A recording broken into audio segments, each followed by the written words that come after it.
guys. Today's a pretty exciting day, and why? Because Cannon Optimum Tournament Series is right here in my house now. I want to do a little unboxing video with you guys today. We're going to follow that up with an assembly video and then also getting them out on the water and putting them to use.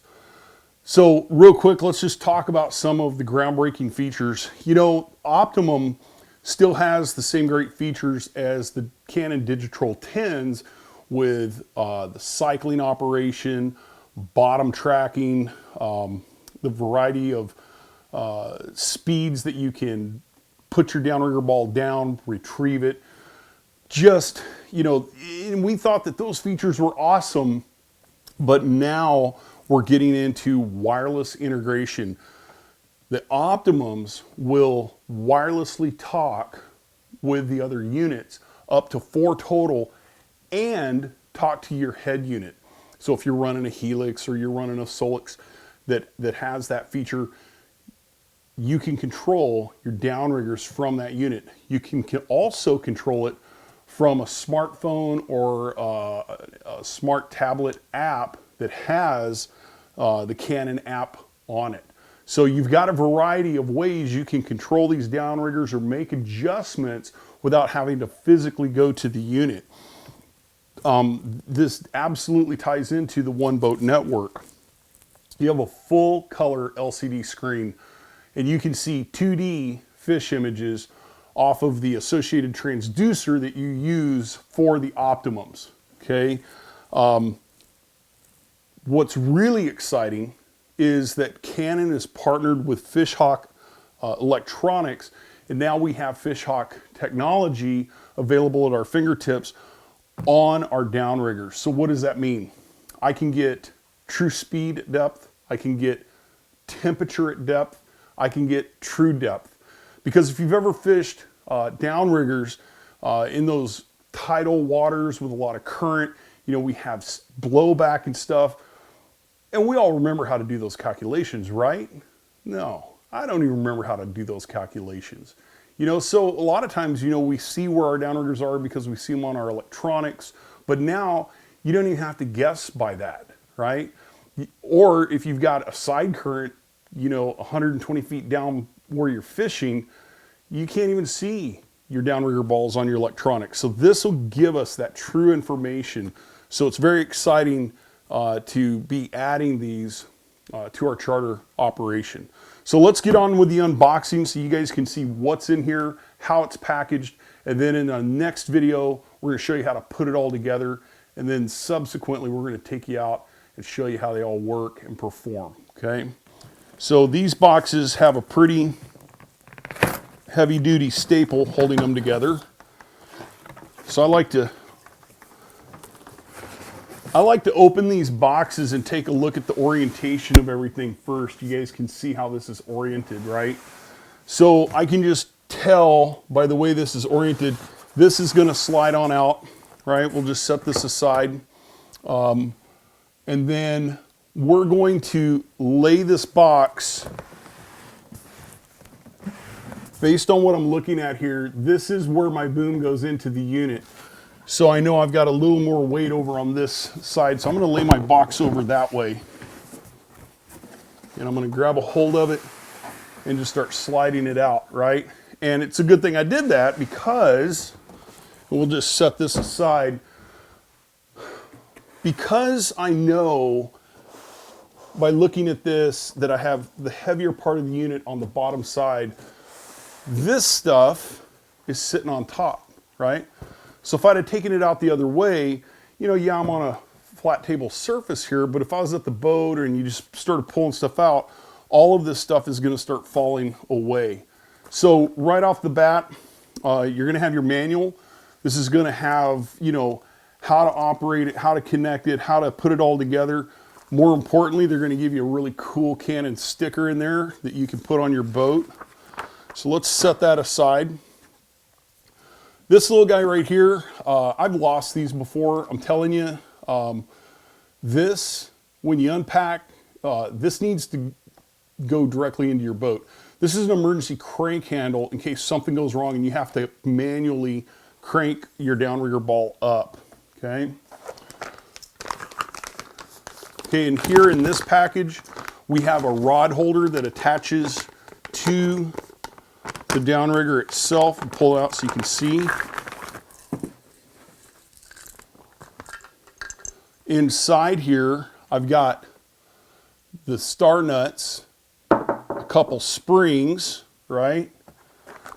And then in here, this is the piece that actually goes onto the unit, okay? So everything I need for my rod holder is right there. I'm gonna put it back in the package so I don't lose it until we do our assembly video. So let's just set that aside, okay? All right, now in this package here, this has got a lot of, this is the nuts and bolts of things. And let me move this out of the way so you can see what we've got going on here. Okay, with Optimum, specifically with the tournament series, you're gonna get 2 red saltwater offshore clips. These are the more aggressive clips. These are the clips I suggest you use, especially if you're bottom tracking or you're cycling. These are the clips that you want to use. If you're just doing controlled depth fishing, say you're fishing for coho at a particular depth, that's totally fine, okay? But yeah, if you're doing cycling or the downrigger's adjusting up and down based on contour of the bottom, these are the clips you want to use. And so we'll set those aside. In here, I have a myriad of things. I have some terminal tackle for my downrigger cable, which I'll shoot video. I'll show you guys how it's supposed to be rigged. Plus, I have nuts and bolts for putting the whole unit together, okay? So that's a really important thing. I'd really suggest that you work on a clean surface. Nothing's gonna get in the way when you do this. In here, this is the business end of our boom with our pulley, okay? And then this is a collar that has your cannonball hook on it, and that's for stowing your cannonball once you retrieve that up. And you can also use it if you adjust it just right. You can almost use it like a fair lead to make sure the cable spools onto the spool correctly, right, without getting too heavy to one side. So let's set this aside. Okay, right off the bat, this is our base plate, okay? You're gonna mount this to your boat. Then you're gonna mount the other part I'll show you in just a second to this, and that's how your unit goes in there, how you're able to rotate it and get it out of the way when it's time. All right, so let's get this bad boy up. Set this aside.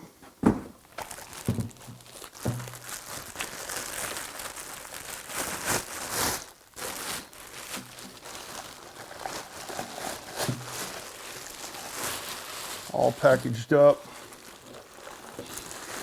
There's some weight to these guys, so make sure that your boat can handle the weight, okay? So I'm gonna kind of pull this out a little bit so you guys can see what's going on here.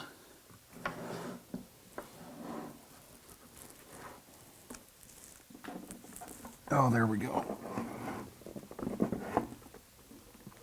They've got them connected into each other just for packing. So we'll pull these apart. Okay. So I'm going to pull it completely apart so you can see what's going on here. So there's the unit with its business end. This is the plug that you're going to put onto the boat permanently. We'll just set that aside for now. Let's take a look at this unit over here. Here's our power cord, comes off the back. And on this unit, I want to show you this. You have one port. Now, if you recall on the Digitrol 10s, there were several ports back here, right? That's because if you needed to network the unit, you had to run a cable from one to the next, to the next, to the next. With Optimum, all you need to do is plug the transducer in, okay? And there's a specific transducer for this. Does not come with these units. It is the same transducer that the Digital 10 used. So you can go to your local vendor, wherever you buy downrigger parts, you can go to Cannon downriggers and you can buy that transducer there. I like to keep this covered, keep stuff out of there. Okay, so that's on there. We have a heavy duty reset button here, okay? Just because it has reset doesn't mean that you can install these without a fuse. You need a fuse. And when we get into the installation part, you know, the assembly and installation of this unit, we'll talk about that fuse size and what you need. Now, if you're gonna buy the Tournament Series, you're gonna get a really nice stainless steel spool. These things are nice. They're heavy duty. These are designed so that you're not gonna have any corrosion issues whatsoever, okay? Now again, on this unit, we don't have our terminal tackle on it yet, so we've got bare cable there, so be careful around that. Again, the display here has got a nice piece of film on it. Make sure you take that off. Don't leave that on there, but when it's time to start running the units, make sure you remove that film. You can see that comes off right there. Some differences I notice right away on these units. These buttons are larger, more substantial. I really like that. The unit style and size seems to be very similar to the Digital 10s, but it's the features. It's what this thing's going to do is going to be the difference maker, okay? Lastly, in here, we have our boom. Okay, so let's open that bad boy up so you can see what that comes with. Oh yeah, there you go. Okay, that's empty. So here we have fully adjustable stainless steel boom. Shouldn't have any rust issues whatsoever with that. We do have a zip tie keeping everything held together here. 54-inch boom, that's going to do the job. That's going to get us out there and have enough spread on our downriggers. Okay. Something else you're going to need to buy is you're going to need to buy a 30 amp inline fuse so that you have that when it's time to install. But again, when we go over putting this thing together, I'll talk to you about the specifics of what you need for fuses, maybe some tips or tricks that I used when I installed mine, and that's about it. This is a very exciting time in downriggers. We've had Bluetooth wireless technology for quite some time, and we've been wondering when it would come to us, and it's here now. So stay tuned for the next video on how we're going to put them together, and I appreciate you watching. For more information on Cannon Optimum, visit cannondownriggers.com. And if you are interested in coming out with me and seeing how I use them on the boat, look me up at 365charters.com or ridge2riveroutdoors.com. Thanks for watching.